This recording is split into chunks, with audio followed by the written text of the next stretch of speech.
જય દ્વારકાધીશ, જય માતાજી બધા મિત્રોને કેમ છો? મજામાં? તો મજામાં જશો. તો આજે આપણે બનાવવાના છીએ અલગ રેસીપી. તો અલગ રેસીપીમાં આપણે બનાવવાની છે આજે ગિરનારી ખીચડી. તો ગિરનારી ખીચડી બનાવવા માટે આપણે મગની જે ફોતરા વગરની દાળ આવે ને એ લીધી છે.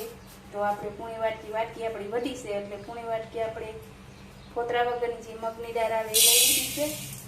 અને આપણે એક પૂણી વાટકી લઈ લઈશું ફોતરા વાળી જે આપણે લીલા મગની દાળ આવે ને એ. તો આપણે ગિરનારી ખીચડી બનાવવા માટે આજે છે ને આપણે દાળનો વધારે ઉપયોગ કરવાનો છે ને ચોખા ઓછા રાખવાના છે. એથી આપણે ગિરનારી ખીચડી મસ્ત બને. અને એક વાટકી લઈ લીધી છે આપણે તુવેર દાળ. તો આપણે એક પણ વાટકી માપ સાથે લઈ લીધી છે પૂણી વાટકી. તો સરસ મજાની આપણે આ બધી દાળ ધોઈ અને થોડીક વાર પલાળી મૂકશું. પછી આપણે વધારે ચોખા પણ આપણે જે આપણે પૂણી વાટકી ચોખા લીધા આજે આપણે અડધી વાટકી ચોખાની લેવાની છે. રમેશભાઈ, આજ તમે ગિરનારી ખીચડી બનાવવાના છો નહીં? ગિરનારી ખીચડી તો આપણી દાળ પલળી ગઈ છે સરસ મજાની ધોઈને આપણે થોડી વાર પલાળી દીધી. તો દાળ પલળી ગઈ ને હવે આપણે કુકરમાં બાફવા મૂકી દઈએ. મીઠું નાખજો, મીઠું તો જોશે. ધાર્મિક ભાઈ નથી અહીંયા. આપણે દાળ નાખી દીધી. તો વટાણા લીલા રીંગણા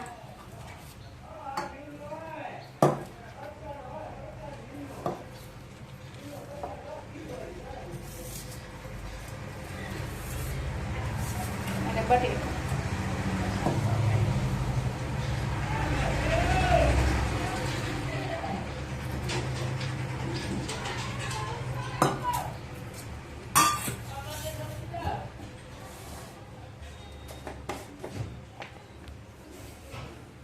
તો આપણે થોડીક હળદર નાખી દેવાની છે અને મીઠું આપણે જો બાફવામાં નાખી દઈએ એટલે સરસ રીતે બધામાં મિક્સ થઈ જાય, ભરી જાય. આપણે શાકભાજી અને કઠોળ આપણા મોરા ન લાગે.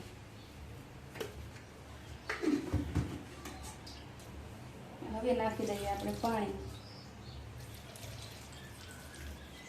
પાણી નાખી અને 2-3 સીટી પડે ત્યાં સુધી આપણે બફાવા દઈશું.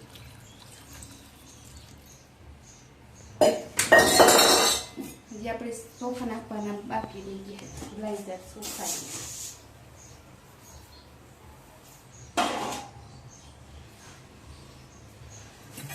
લઈ લીધા છે. ચોખા પણ આપણે ધોઈ નાખવાના છે.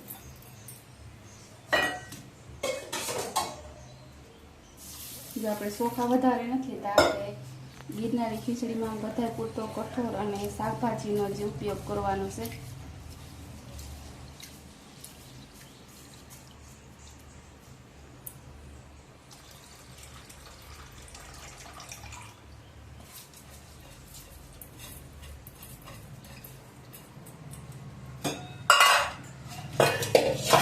ચમચીથી આપણે એકવાર મિક્સ કરી નાખીએ પછી બાફવા મૂકીએ.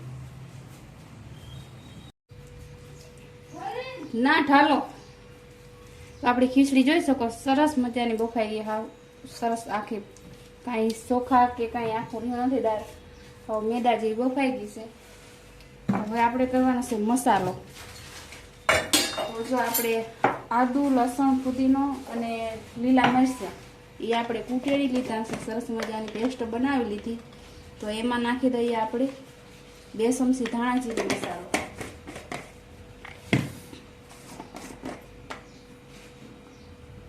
અને હળદર. અને આપણે જો ટોપડી પણ ગરમ થવા મૂકી દીધી તેલ આપણે એમાં નાખવાનું. તેલ નહીં, ઘી નાખવાનું છે. આપણે ગિરનારી ખીચડીમાં સ્પેશિયલ આપણે ઘી નાખવાનું છે.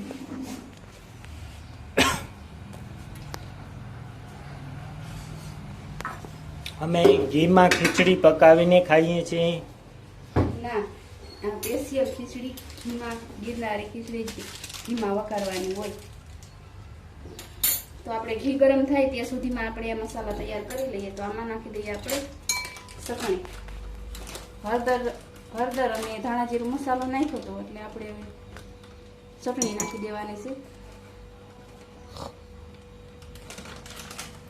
અને સાંભર મસાલો 1 ચમચી જેટલો આપણે સાંભર મસાલો નાખશું.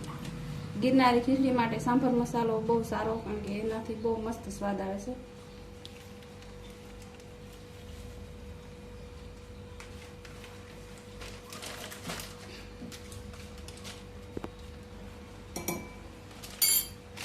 અને થોડોક આપણે ઘરનો ગરમ મસાલો નાખી દઈએ.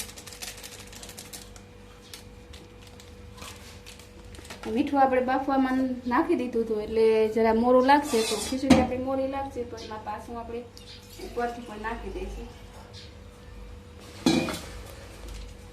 તો વઘાર કરતી સમયે જો આપણો મસાલો બળી નહીં જાય એટલા માટે આમાં થોડુંક આપણે પાણી નાખી દઈએ અને મિક્સ કરી લેવાનો છે.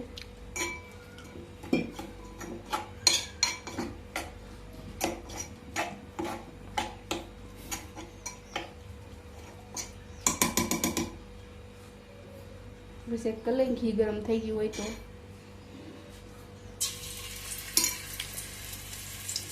આપણું ઘી પણ ગરમ થઈ ગયું છે.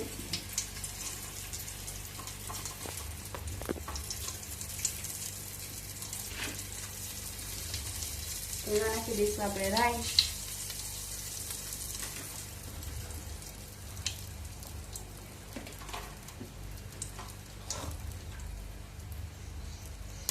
બે તજના ટુકડા નાખી દીધા.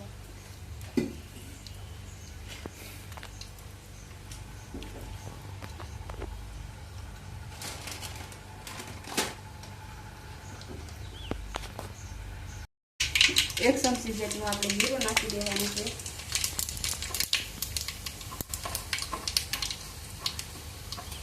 તમાલપત્ર અને 1 લાલ મરચું.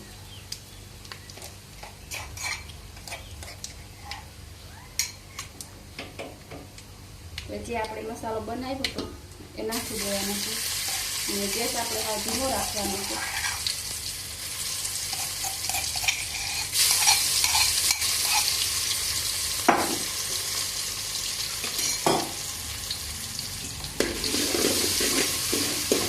અને 1-2 મિનિટ આપણે મસાલાને સરસ રીતે પાકવા દેવાનો છે. સરસ સડી જાય ત્યાં સુધી આપણે ધીમો ધીમો હલાવતું રહેવાનું છે.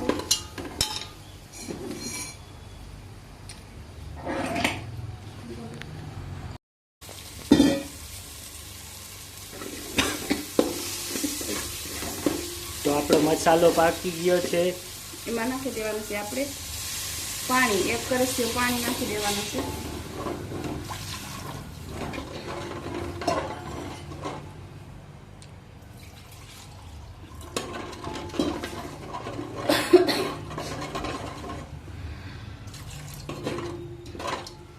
પાણી ઉકળી જાય પછી આપણે નાખી દેવાની છે એમાં આપણે બાફેલી ખીચડી.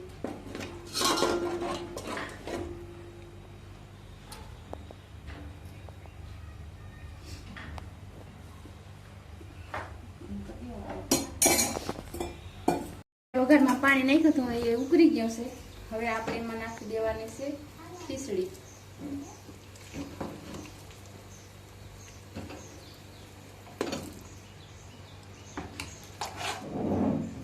શું સુગંધ આવી રહ્યો છે! ઓહો,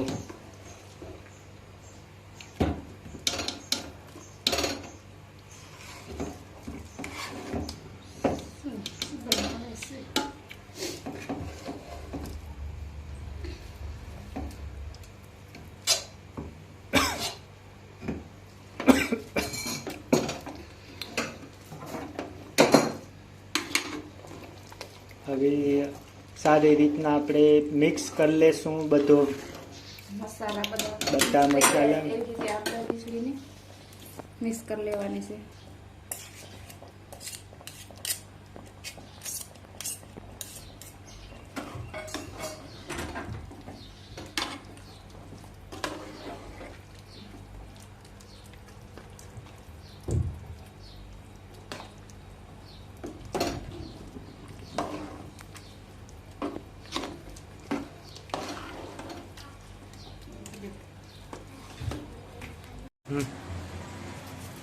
ચાલો મિત્રો, આપણી ગિરનારી ખીચડી બનીને તૈયાર થઈ ગઈ છે અને ધાણા પણ બધા એના પીરસવા માંડ્યા છે.